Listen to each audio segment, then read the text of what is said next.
Thank you very much. It's Kaufman is Alive. I look at comic books new and old. Today I'm looking at a new comic book, Deadpool Wolverine number 4 by Marvel Comics. This was a $3.99 book.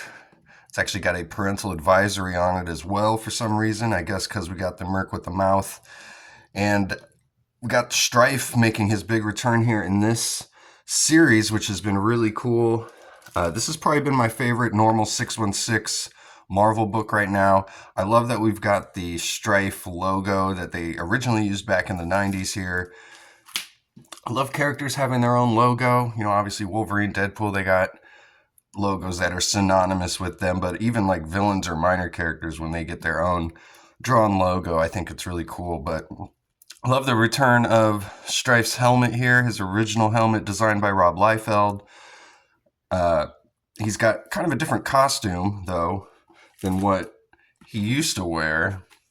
And if you ever have seen any of those videos of Todd McFarlane and Rob Liefeld drawing with Stan Lee back in the day, and they're actually designing Overkill, who becomes a Spawn character, but he's kind of like STRYFE because he's got just big giant metal shoulder pads and spikes and chains, and even Stan Lee's commenting like, how does this guy even move? How can he go to the bathroom?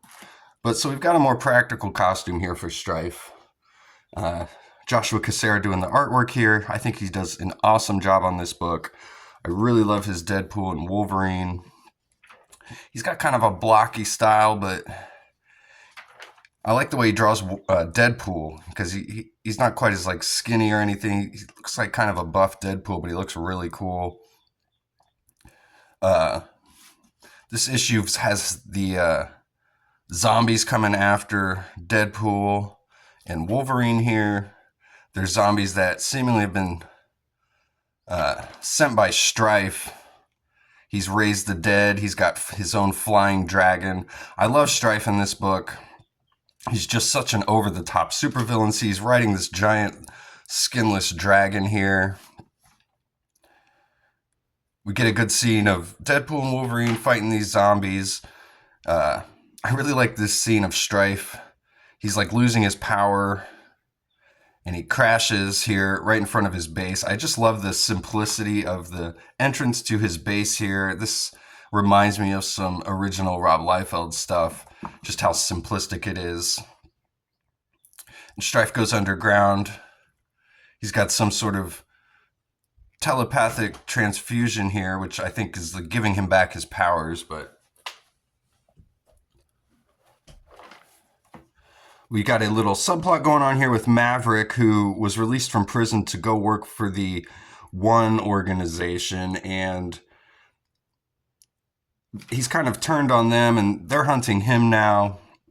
He's been infected with this Legacy 2.0 virus, which is kind of interesting too. He seems to be the first one, patient 0, but he says he's going rogue. I'm not the bad guy. And I love this panel. I always loved Maverick's mask. All the characters being used in this book are really cool. I love all these characters. So Wolverine throws a bottle they all throw bottles at these zombies, and they're going to try and light them on fire, but they miss their chance. And that's when STRYFE telepathically starts communicating with Wolverine and Deadpool here. Get STRYFE in his mask, although this is just a telepathic astral projection. He starts explaining the story here, basically. He's here for a reason. He's basically here to stop humanity from destroying the planet so that he can take over and destroy the planet. But then he's talking about all the like nuclear waste and environmental destruction people are bringing to Earth. And he says there's an apocalypse for mutant kind, post-apocalypse even. So I love these panels too. This reminds me of Dragon Ball Z a lot. Just the over the top.